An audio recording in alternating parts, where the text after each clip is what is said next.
Hey everyone, I'm Jimmy Owens. Welcome back to another episode of Behind the Unicorn. Don't forget to like, subscribe, and leave a comment.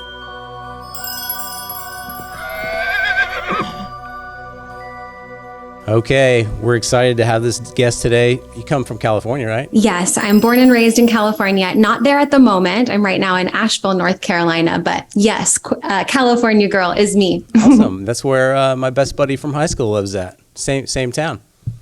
Nice. I love it awesome. here. You might know him. All right, so we have Lunden Souza. Thank you for coming. Thank you. Thank you so much for having me. I feel super excited to be here. Awesome. So you just moved from California to Asheville? I didn't just move here. I'm from California originally. I actually lived in Austria for a long time. So a couple years ago, moved back to California. My boyfriend lives in Asheville. So because I work online from my phone, from my computer, which I love, I just kind of do a little bi-coastal thing. So I do about 3 to 4 weeks in California, 3 to 4 weeks in Asheville. So right now that's where I'm at. And yeah, it's so beautiful here. It gives me, it kind of feels a little bit like Europe or Austria. So it reminds me a little bit of where I was for a while, which is how I met our mutual friend. And I just love being here and I think it's cool. So a little California, a little East Coast, I'm feeling it. It's cool. That's what people do in 2023, right? That's what we do if we choose. Yeah, so super grateful that Andreas introduced us. He's in Austria, came to Oklahoma, hit spot Austria and hit spot I think US I think is the other one. So look him up. I'm gonna kind of get into some icebreakers for us. What's something that you're doing right now that you are uncomfortable with? I love this. I always feel like getting out of your comfort zones. That's something I'm always working with. So right now I feel like something that's stretching my comfort zone a little bit, but in a good way, because I feel like I'm using learnings for this particular project I'm working on. So yeah, in December of, well before that, but at the end of last year, I just decided to fully focus on life coaching and fully retire and cut out fitness and not be a fitness coach anymore, not put out any new fitness content and programs. Okay. And so right now, what I'm working on specifically is content in a partnership with a brand that I'm super excited about, where I am creating content that's solely in the realm of life coaching and communication and clarity and comfort zones and all the stuff that I love to talk about. So I think anytime we're putting something new out into the world. I did fitness for 12 years. 8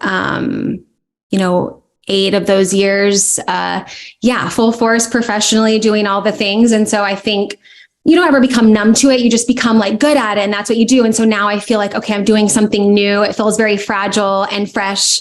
And I know I can do it. And I'm still like, a little nervous, excited. So when you say uncomfortable, I'm always striving to be like slightly uncomfortable. So right now that's what's making me slightly uncomfortable in a good way. I mean, based off of what I know about you, that's why I wanted to ask you that question, because I figured, when we're uncomfortable, that's when we grow, right?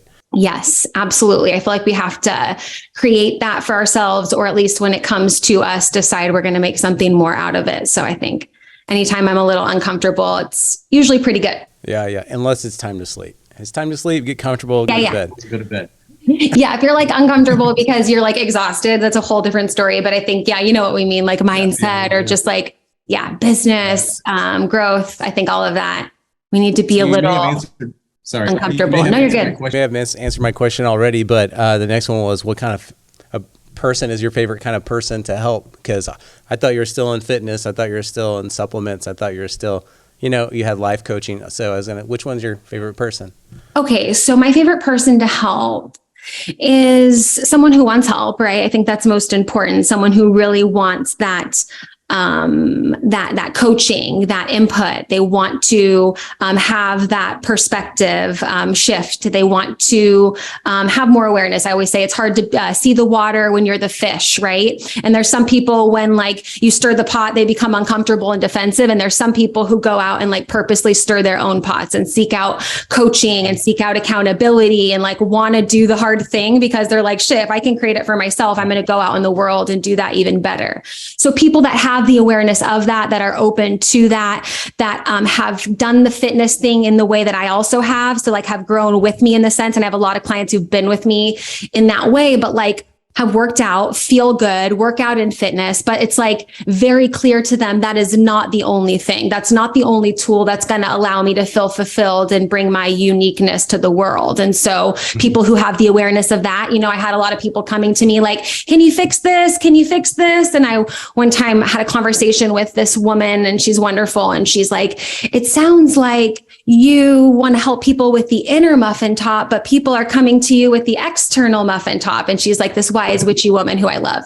And I was like, yes, that's exactly what I mean. And I want to because the internal work, the work-ins, as I call them, those helped me the most. So it's like the people who are ready for that have the awareness that like to squeeze more juice out of life, we have to really work on ourselves, right? And so those are the people that I love to help because they're like ready for the aha moments. They're ready to tackle the hard stuff. They do like what I said. They're like, a little comfortable being uncomfortable. They're kind of like, okay, I'm feeling good. I got that. Okay, what else? How can I level up even more? And so those are the people I like to work with because, we all have things that hold us back, but I just feel like a lot of those rock solid limiting beliefs are at least becoming a little bit unraveled. And so it's nice when people kind of have a grip on the fact that like, hey, I can like change and like things can be different if I choose. So those type of people are my people. Do you like a lot of the power of the mind? Mm-hmm. Yeah. Mind and words. What's self-talk and words talk. What's your big aha moments that you've had throughout your discovery process? For myself? Mm-hmm. Okay. So the biggest aha moments I've had for myself in the discovery process. Okay. So one time Brendan Burchard he wrote a book called High Performance Habits that I love that changed my life. And he once said something like on a reel or like a YouTube video where he was like, people out here want to make an influence, but like they don't even want to make an influence in their neighborhood, in their own backyard, in their community. They just want like the likes on Instagram, but they're not going out there and like actually like doing the work. Right. And so for me, that sat with me and I was like, oh, you're right. Like, that's good. And so for me, when I really dove into mindset and a lot of like comfort zones and communications and things like that, as it always is, the hardest challenges I think come from the people close to us, right? The people in our communities, the people in our families, right? The ones we really should be helping first, but we like sometimes don't. And so I realized I was kind of like avoiding the tough, despite having like being coaching on communication, relationships, like showing up, whatever. I was doing that in a lot of areas of my life, but not with, people close to me in relationships or with my family. Right. Yeah. And so I think my biggest aha moment came for me like probably maybe like a year ago, where I had some tough conversations and a lot of really good release with people close to me, my family, and things like that. So I was like putting in the repetitions, doing the like bicep curls for your brain, if you will, and like really showing up and like wanting to heal these relationships and communication barriers and things like that. And it worked for me. And I just felt like, okay, that's the hardest shit, right? Is like the people close to us. So I think the aha moments I continue to have are like, what I do works not just for my clients, but it works for me. And I know that because I'm doing that at the same time. And so that quote stuck with me because I was like, oh yeah, that means in my life, like here I am talking about having all the good conversations with your partner, with your people. And then I can't even like, share my feelings with like my mom or my dad or whatever. And that shit's very hard. So I'm not discounting it, but I was like, I got to get good at the icky, sticky, uncomfortable stuff, right? So that I could so the aha moments for me are like, I continue to have them. I'm like, oh my gosh, I never thought I could have that conversation with my aunt and uncle. For example, I had a really good one. We were eating Mexican food in Huntington Beach one day. And I was like, afterwards, I was like, I held myself back. Like I thought that I couldn't have those conversations. And because I'm choosing to like show up as if and be what I want to be, like it's working in the sticky, hard areas too. And I'm super grateful for that. So I think the aha moments come from just like I had in fitness. It's like, if you work out and you put in the reps, like you get results. And so I think the aha moments recently are like, yeah, it was hard and uncomfortable and weird. And I can talk to anyone all day, but to really communicate on a deeper level was hard for me. So now I'm getting better and I'm happy. Kind of speak to that too. I've done that in kind of the same way. And then it's hard for you at first, but then it becomes like normal, right? And then what happens is the people that you're talking with actually appreciate it, and then they're able to kind of, give it back to you as well, right? Yes. Yeah. Yes. That's awesome. Yeah, cool. All right. The question we ask everybody on the show, why are you a unicorn? Why am I a unicorn?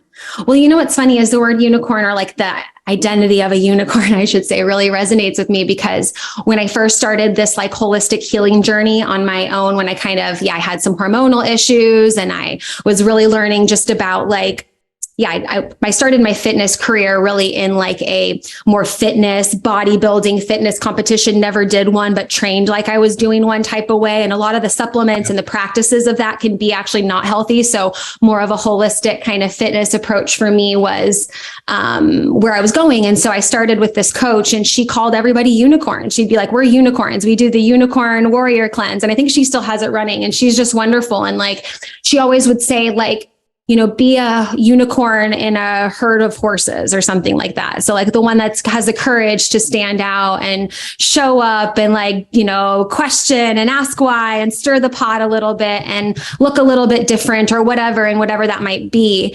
And so from that point, we just my dad got me this cup that's like most 30-year-olds. And then it's like me as a 30-year-old, he got it for me for my birthday, and it's a unicorn, all colorful. And then this like little, I don't know, sad little puppy or something. So it's funny because I identify as a unicorn because of that particular coach I worked with. And she just like said I was, and we were in this kind of tribe, and I resonated with her definition of what it meant in her tribe to be a unicorn. And then my family members started giving me stuff that were unicorns. And so I guess I just feel like one, because I guess, like I said, that definition was shaped by what my coach said early on. It's just like, having the courage to stand out. Also just like standing out just in your nature, right? I sometimes felt like I had this limiting belief story that I worked through a lot. It was like, I'm too much, right? I always just felt like I'd be in a space and it would just be like too much, whether I was talking or I don't know. I just had this weird. And so, I mean, shit, if you're a unicorn, you can't really like hide it. You're just colorful as shit and everyone's going to notice. So I'm like, okay, me, unicorn, let's do it. So then you were okay being on the show. Yeah, I'm great. And when you said behind the unicorn, I was like, okay, I get it. Like, I get it. This is my show, I think, based on, what I think I am. Well, before we get too far, we're going to say, see something from our episode sponsor.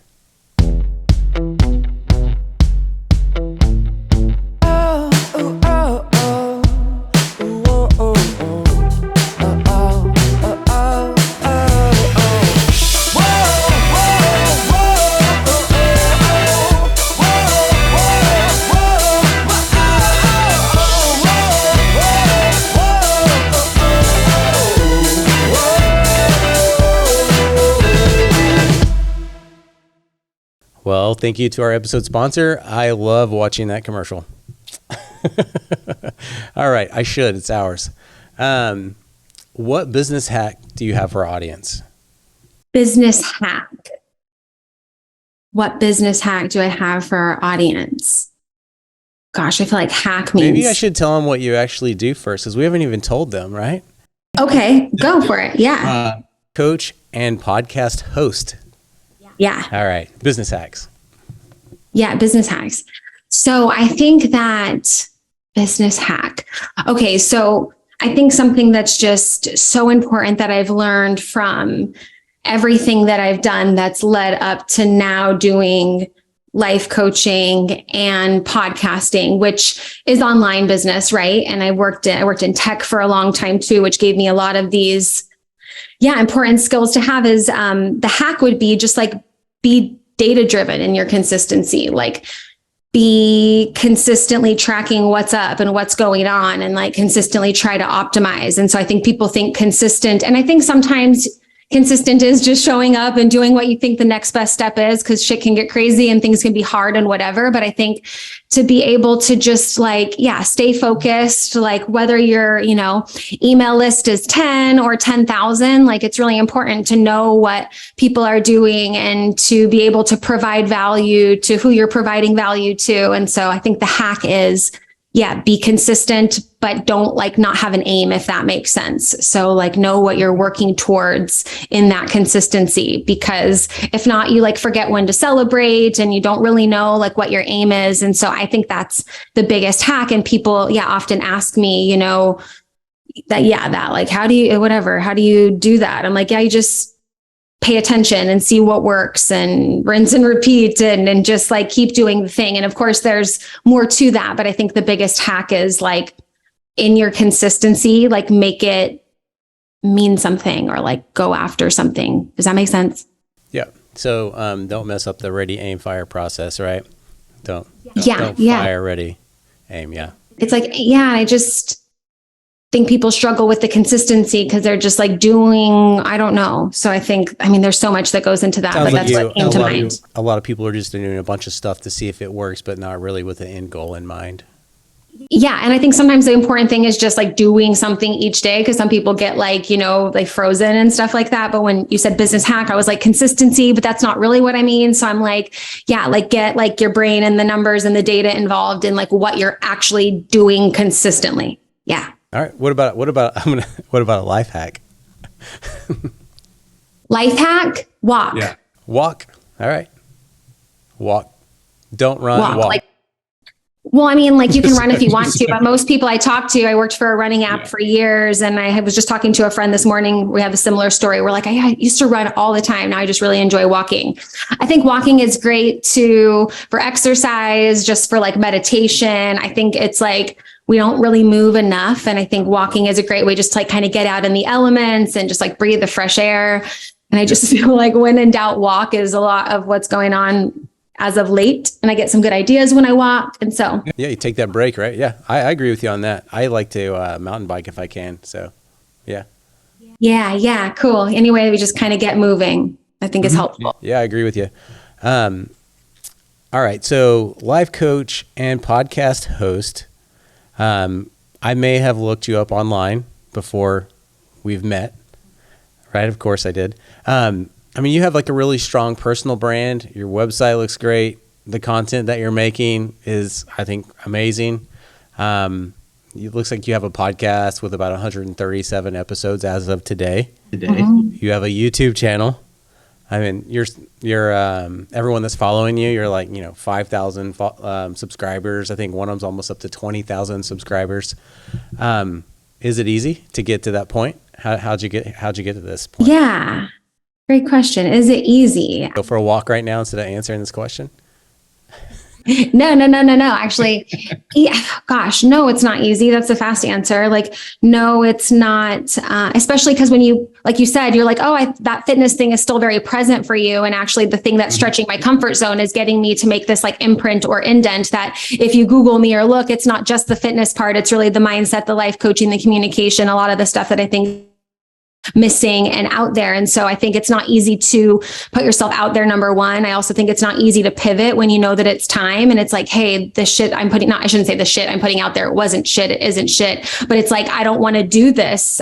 This message is like, I've done this part. Like I want to make my dent in a different direction, in a different space. And so that part wasn't easy either. And it's not going to be easy to like when you just change and you reteach people how to treat you and what you're there for and like what you're showing up as and getting them used to and building trust in you in this space. And so that part just takes time. And I think if you think that things taking time aren't easy, which I hear that a lot, people are like, it's a day in and day out, and that's not easy. But, I really love the process. I really love what I do. I really love, from everything from creating content to creating strategy, just to help more people get out of their comfort zones and communicate better and like think about what they're thinking about. And so, I think, I just think a lot about working out and how it helped me, even though it's not, that's why I think it's a great tool, how it helped me be reminded in other areas. It's like, just keep, showing up, keep doing the thing, keep doing the push-up or whatever that looks like the equivalent in your business, and just keep putting in the reps because you will get stronger and you will see those results. And so no, day in and day out, super easy. No. And you know what? To be honest, I say this a lot to friends and I'm like, if you want to be consistently reminded of things you need to get better at, be an entrepreneur, do online business, because like there's a lot of stuff that changes and you're learning. And I think that you have to be like open to learn. You can't have a fixed mindset. You have to have a very flexible mindset. You have to have a very like malleable kind of mentality, if you will. And so that's not easy, because sometimes people like to plan shit and something changes. And like with podcasting, new features come out and new things, and you get to make decisions on, I just think, easy is earned. And my boyfriend says that a lot. And I have a shirt that says that. And I think that as a reminder is like, some days are easier than others because I have systems and strategies set up to try to make it as easy as possible. But like, sometimes your brain's like telling me all these things and it's not easy to push past, a hard day or a rough night's sleep or whatever, but you just kind of do it anyway. And I think what makes it easy or easier, if you will, is just having a why, like a reason why you're doing it. That I always say, it compels you to get out of bed. It pulls at your heartstrings and you're just like, I can't not do this. So whatever, easy, hard, however I label it is how I'm going to see it, but I'm still going to do it. So I choose to see it as fun. Like, I think what I do is super fun. Even sometimes I'm tired and I shouldn't say I don't want to talk, because that's not true. It's just like I've had more energy to talk and listen in some days. And even on the hard days, I feel like I love doing what I do. And that makes it easy. I agree with you that you have to be super adaptable. Yeah. You have to be like, I always feel like you have to be like sports. My dad was a coach, like always ready stance, like your knees bent. Like you can't be like, my dad was a baseball coach, and I can just imagine me like looking at a butterfly and him being like, look alive. And you have to be like, look alive, like ready to go, ready to catch the ground ball or react to what might happen next. And I think, you just got to be like, look alive out there. That's what I think people think is not easy, because you just have to keep doing the thing. So on the, do you agree that you have more of a personal brand? Yeah. Okay. That's been important for me too, because I think sometimes I've done certain things in great ways that have helped me a lot, that I've also, that helped me grow my personal brand, but that I've had to also preserve my personal brand. I think that's important to me. At least for me, is to make sure that whatever I do is in alignment with the personal brand and I don't lose that personal brand, if that makes sense. Yeah. I think, my hack for the audience, if you're going to do a personal brand, get some really good photos. It all starts with good photos, You got to have a logo, a good name, a why, but good photos. You think a personal brand starts with good photo? I do. You think that's the start of a personal brand? I would say, you need a why. Why you're doing it, right? I'm going to challenge that. I'm going to offer a reframe. I'm going to say it's a start is a good story. Like, I think you have to believe in what you're sharing and know what you're going through, or else your headshot isn't going to do shit. Not in a rude way. I love you so much. But like, people get caught up in like, I need this to look a certain way and be set up. But if you're not prepared to like show up and shine and like fight for that story and that why, like your headshot's going to collect cobwebs, and I think people have to know what and why they're doing. Or else it's like the little sad ice cream cone at the fair, like the popped balloon too soon, I think, because people think I got to have all this set up, but then they get there and it's like, if that story and the mindset surrounding serving with that story is not there, there's no substance. And so I love helping people communicate that story even further, because then, to your point, if you look at a headshot of someone who's like, before they've entered in a space of confidence and clarity with their story, and then we could do some before and after headshots, people shine. They're like a whole different kind of, satisfaction in their life. And it's so cool to see that growth. And so I think if people really want to shine in that space, they have to be able to own their story and that message that they're serving first step. But maybe like first step in marketing, we might need some good photos, because sometimes people submit photos and you're like, that's too small. And when we stretch it out, you look like a blurry, pixelated mess. So I think having good quality images and content to put out there that like people enjoy seeing and looks good on you, I think is so valuable too. If not, sometimes things can look a little messy. Yeah. So with all of the stuff that you have going on, do you have a team helping you? Yeah, kinda. Yeah. I shouldn't say no. I learned a lot of stuff and do a lot of stuff on my own. I have Andreas helps me with my podcast. He does a lot of sound design for that. Who's Andreas? I'm just joking. Andreas, I'm just joking. I'm like our mutual friend. Yeah. So he helps me a lot with like the sound design of like ads or the intro and outro of my podcast, and he'll edit it. And now I know how to, kind of do the basics of editing. So he does that part. I have a graphic designer that helps me edit like my monthly calendar that I give out for free every month, and does some of that kind of thing. But the day in, day out, the admin of my business, the heartbeat of my business, the DMs, like I would say is probably like, 95% me, which I'm looking forward to expanding and having more growth opportunities and people join me. It's just been like, what I always say for myself is I want to learn how to do it like pretty dang good. And then when I outsource it, I at least know it should take them less time than it took me, and they should be better at it than I was. So I like to be able to do certain things on my own first that served me well. And so, I like to, and right now I feel like with the setup and maybe the time and the consistency, I'm like, oh, things are kind of like the process has happened, so it's kind of like an assembly line, if you will. I just kind of know how to do it and how to do it efficiently. So I feel like I don't feel swamped, but I also know that to grow even more, I'm ready to have more people on my team. Yeah. Well, I mean, I think it's good for everyone that's going to watch, to just go, okay, you know what? She does have some help, but she's doing this like 95% herself. It's just really good to, I think, share that information, I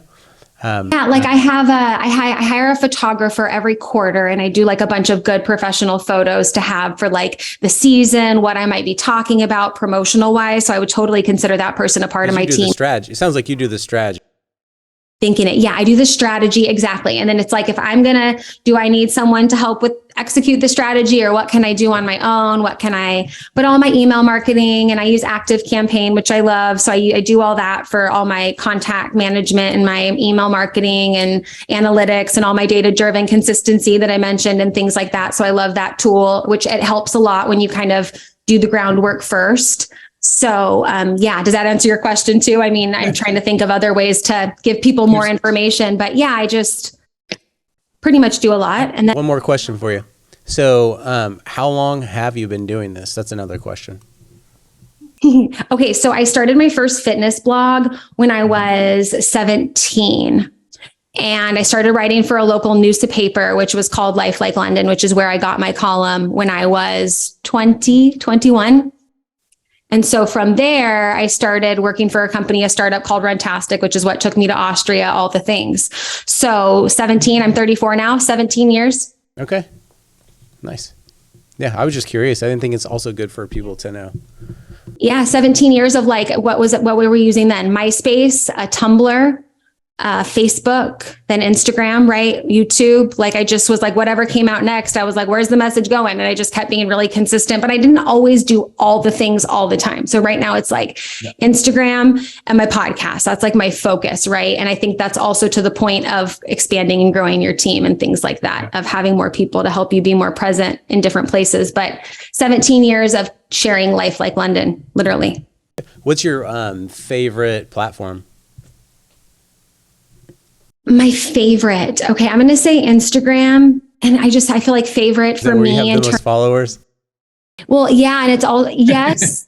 And it's the most, my Instagram and my podcast, because it's the most lucrative for me. It's where my people find me, and it's where my customers come, and it's where I generate the most income. Like that's where they turn to customers the most. So I love what I get to do. So and then Facebook. Yeah. Facebook too. I mean, I don't choose my favorite, but I'm data driven in my consistency. So I wouldn't be on Instagram every day if it wasn't doing something for my ultimate goal, in life. And I like to have my time freedom, and I like to have my money freedom. So that contributes to that. So I'd say Instagram is my favorite. And TikTok's cool. I know people love TikTok. I just don't ever scroll through TikTok, just like I don't ever scroll through Facebook. So I think I'm just Instagram for now until maybe I jump. Who knows? I got you. You like the YouTube shorts at all? Yes. And they only are 1 minute, right? Have they gotten longer yet? Because a lot of my reels are long. So I was like, oh, YouTube shorts. And then I'm like, it's too long. Yeah. You're right.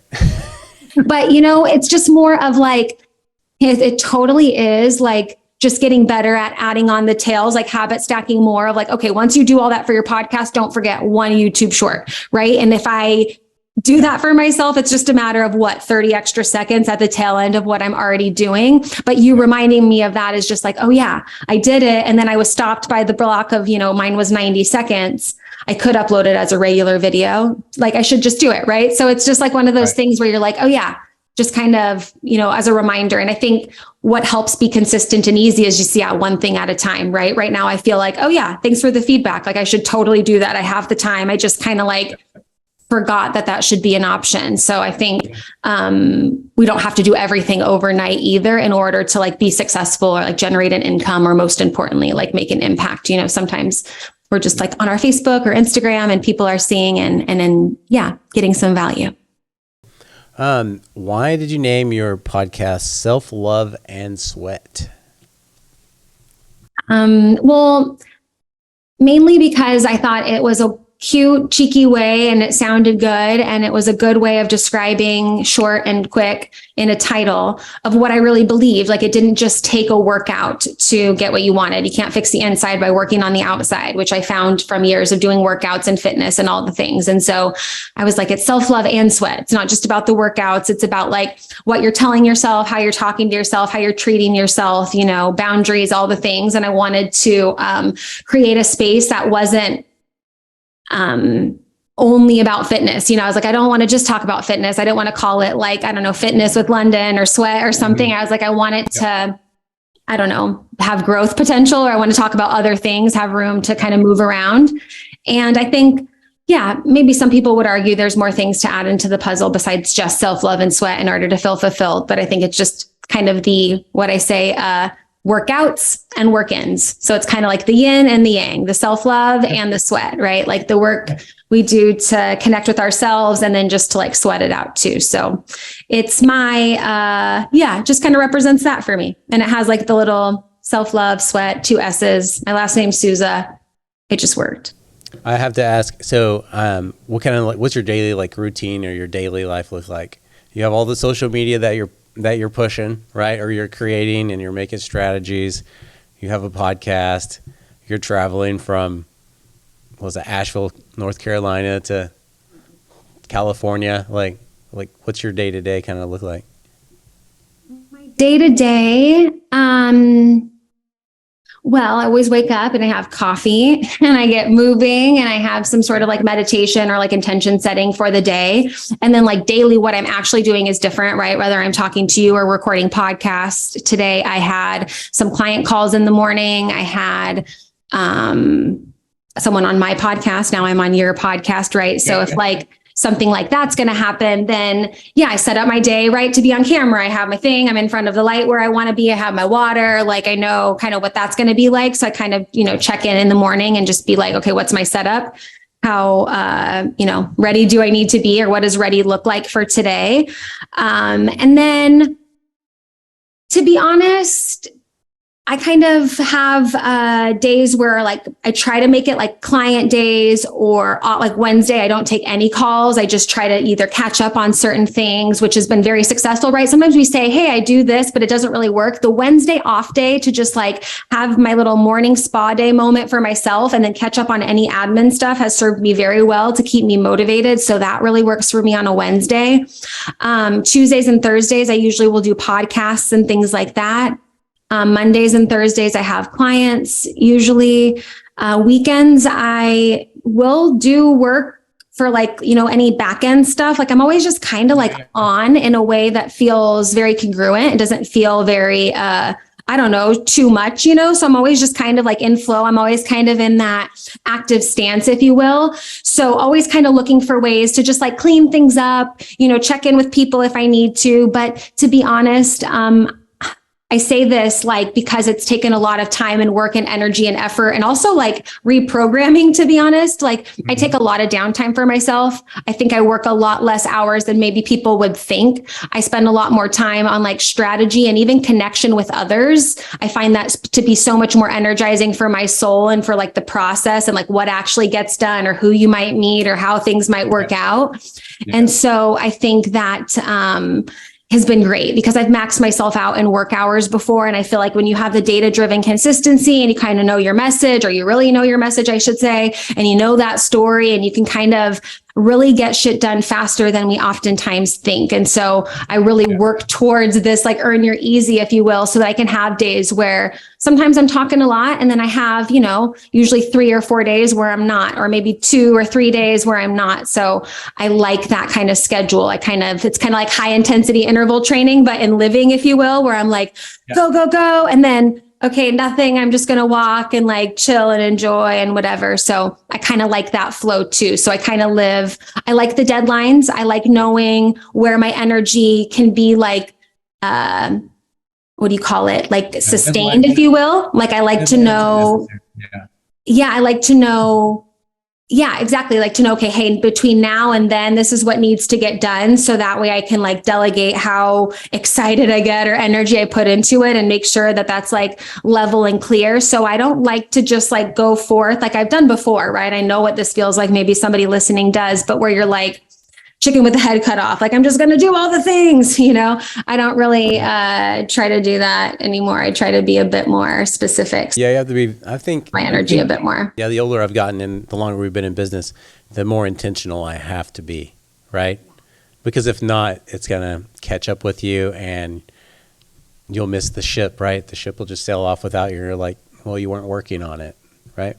So yeah, totally. Getting on the right things is a huge factor. Mm-hmm. All right. So advice for a person starting a personal brand. Do you have any advice for a person starting one? Yeah, I think it would tack on to kind of what we talked about with the story. Like I think the personal brand thing and showing up consistently is so much mindset. Like people just don't even realize it. Like people self-sabotage and talk themselves out of so many great things that I think that has to be priority. I think great coaches have coaches, right? I think that's so important. I think you need to like always be learning. Yes, I have a coach. I have 2 coaches actually. And I always feel like my friends and my family, the more that I let them in and I'm a better communicator with them, they coach me too, right? Because they're so wise in their own ways. And I just love learning from them. But I think, you need to, just remember that mindset matters, right? Don't get too caught up. Like if I was going to do like a split, I'd be like, 80% working on your mindset surrounding your story and your worthiness and your enoughness to share it and for your impact to make an impact. And then spend 20% of your time, like actually like creating the freebie course or kind of those types of things. Now, also, I think what's important to mention too, when it comes to a personal brand, just because I was talking with a friend about this, and I think this is important, is like, you have to set things up to put yourself out there as well, right? So I've had a friend who did a TED talk because she, is a great talker and was ready to go, but didn't have things set up in her like online business structurally to like deal with the fact that her TED talk went viral. Ariana Huffington shared it. It was like the whole shebang. And so I think that we have to remember too, like, it's mindset stuff, but then there's also like that work and that strategy behind, like, make sure you set up your brand in a way that like when you're putting your message out there, there's a way for your brand to like become a business, if you will. And like whether it's like capturing their email address or just like having a way for people to like come and find out more in a way that feels easy and intuitive and inviting. And her and I talked about that, and she's done a lot of great stuff since then and all these great stuff. But she's like, I'll never forget. Like it just takes one time of like being unprepared for something that could be really powerful and potent. And so I think that's important too in starting a personal brand, if I guess it's your desire to make it a business, but to like, own that story and really work on that mindset, and then like set up the structure strong. So when you put your stuff out there, people know where to go and like know what you do, and it, it works, and you've tested it, and you've tried it out. And like, sometimes I think there's like little, hiccups that can be done better sometimes. So I guess that would be my advice. Okay. What about advice for someone starting a podcast or YouTube channel? A little bit different? Okay. Yeah, I would say podcast, do it because it's super easy. I think podcasting is way easier than YouTubing, like in terms of, like setup and like editing capacity and stuff like that. And I think I've done both, which is great. And but I would say if you have a desire to do either, like do it and do it well and set yourself up for the long haul, because, their pod fade is real. I remember when learning about podcasting, like most podcasts make it to like 10 episodes or something, and then they stop. It's like, be in it for the long game, go after it, but know like, yeah, you have to put some skin in the game. It's going to take some time. It takes time to build that trust and to grow. And it's super fun. I think you can have a lot of fun with it. I think you meet a lot of really great people too, and collaborate with some cool creators. I think podcasting is super easy, super inexpensive. I know a lot of people who have started their podcast just from the voice notes on their phone, so I think you don't even need like a nice camera or whatever, or great editing skills to really get people to hear your message. So I love podcasting for that reason. Now, of course, I sometimes say this is a full-time job because it takes, a lot of intricate detail and the connections. And it really is, I want it to be my full-time job. So I love it.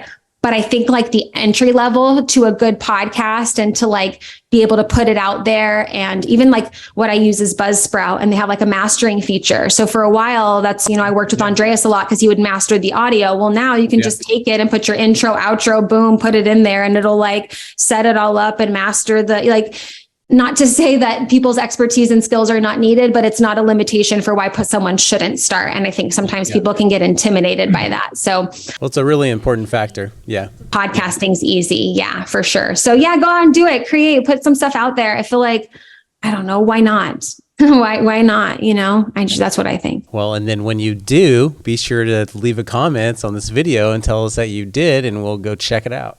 Right? Yeah, totally. I think people say that a lot. And so that's why I always think mindset's really important too, because you can start it, but what's going to sustain it? I'm going to need some. All right, Lunden. Well, we should also tell our audience how do you spell your name in case they want to look you up?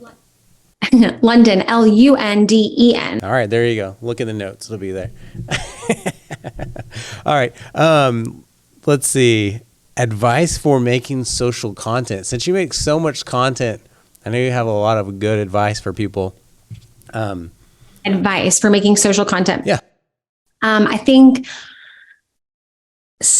know where you like to start. So for me, I really like to start with talking. Like that's why I love podcasting. And it's nice that you can film yourself while you're talking.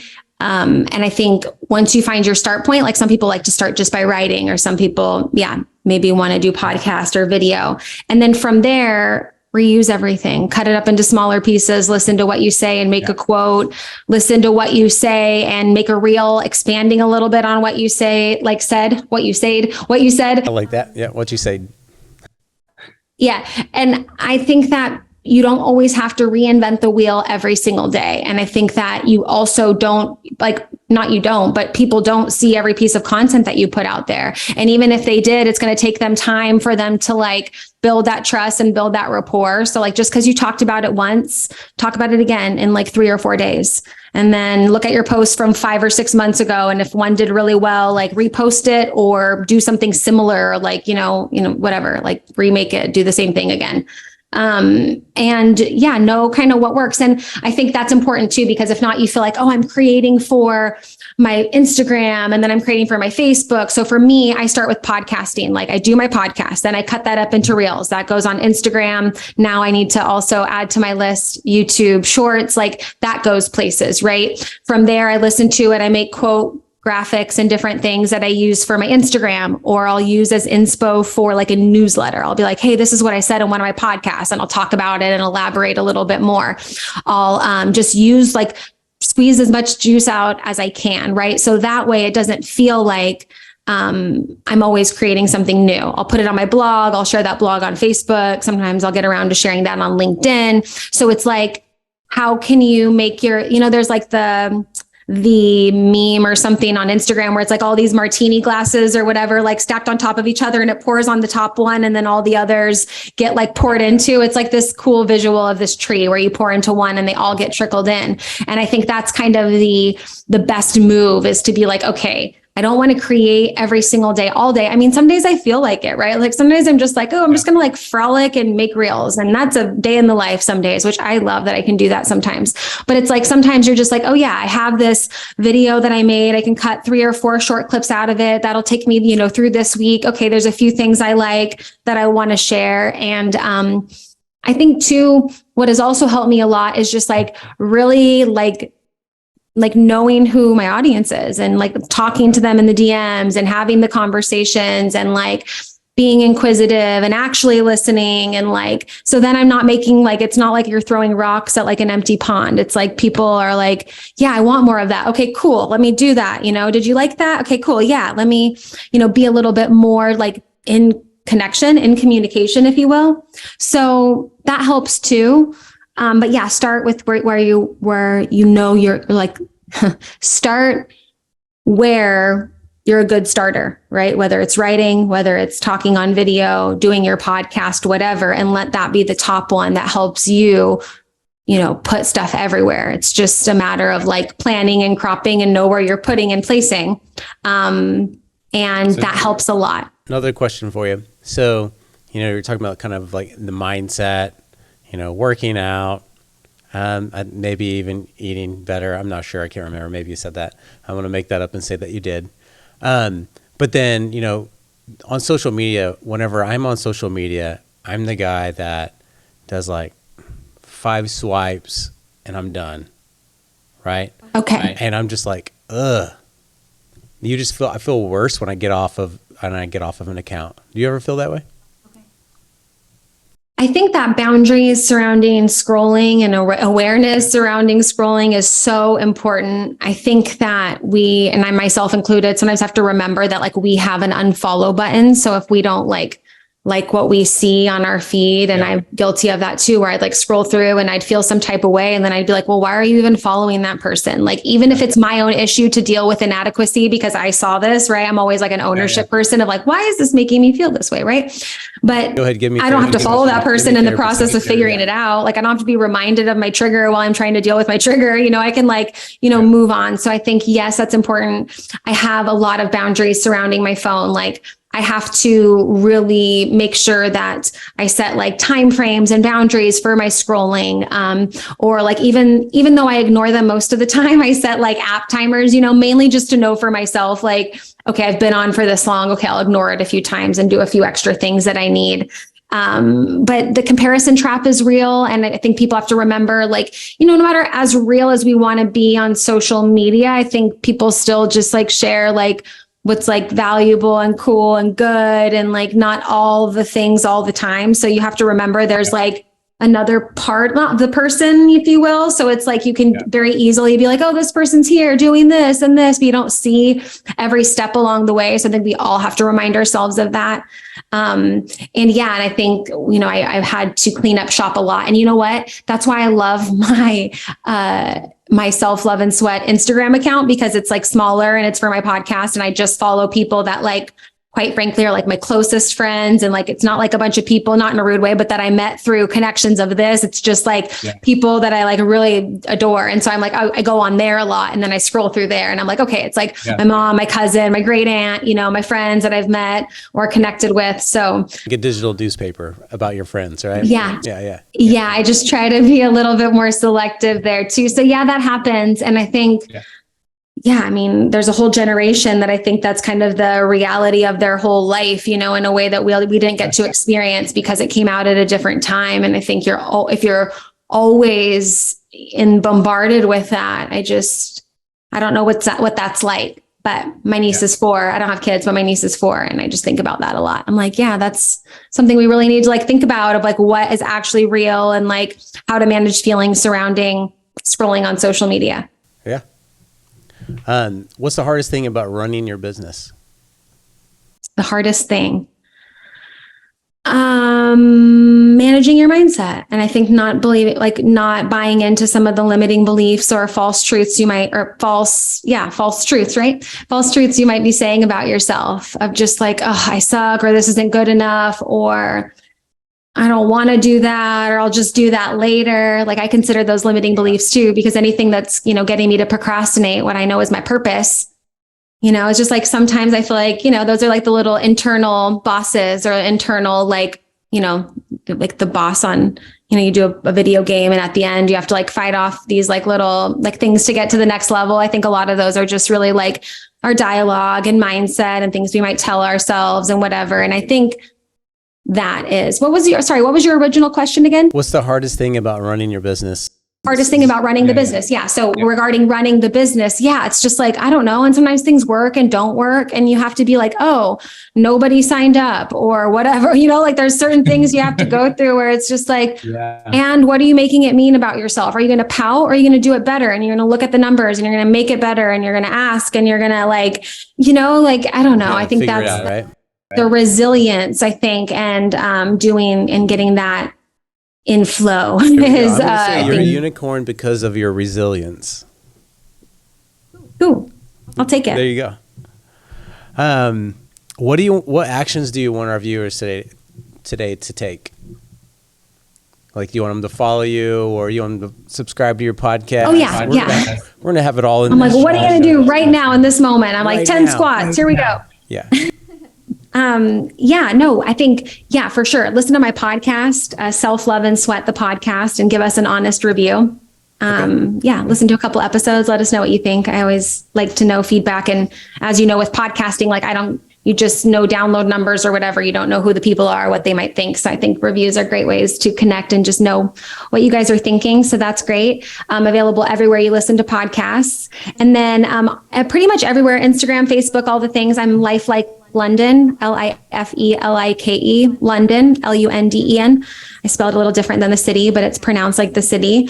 And then, you can connect with me there. And usually on Instagram, like right now I'm running a giveaway. Probably by the time listeners hear this, it won't be happening, but I'm always doing fun stuff like giveaways or just sharing things that I love. Talking a lot about communication, comfort zones, how to help you, seek more clarity in your goals and continue to seek that clarity so you can be motivated on cleaning off the fog or whatever and really getting clear on what you want to focus on. So we hang out there and I share a lot.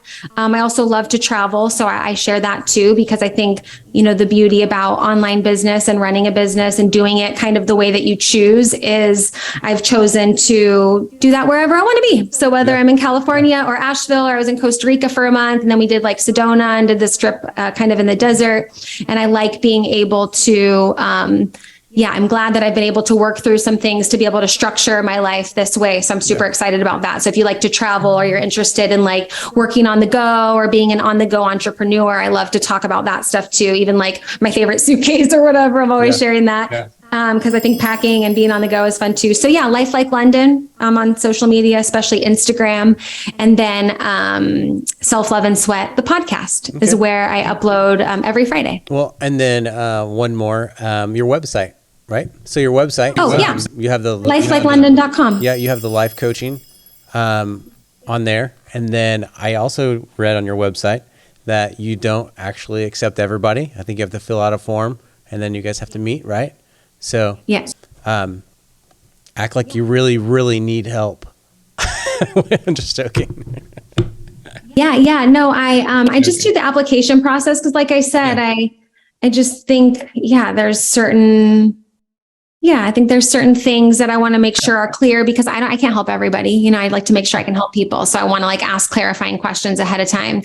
And then we hop on what I call a best life strategy session. So it's free. We just talk more about your goals. I ask some more questions just to get some more clarity. And then, we work together one-on-one. I do 6 months or a year. I like to do long-term relationships with my clients because I have clients I've worked with for, years and years and years and years. And it's so wonderful to see people grow and evolve and always, have that curiosity to just be like, what's more, what more can I do?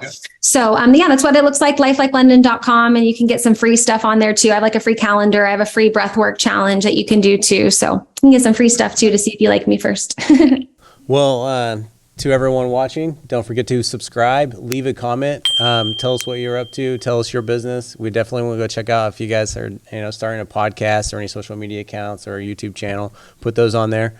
And Lunden, thank you so much for taking time and spending your time with us here. Really appreciate it. Thank you for having me. I appreciate it. You bet. Bye. Bye.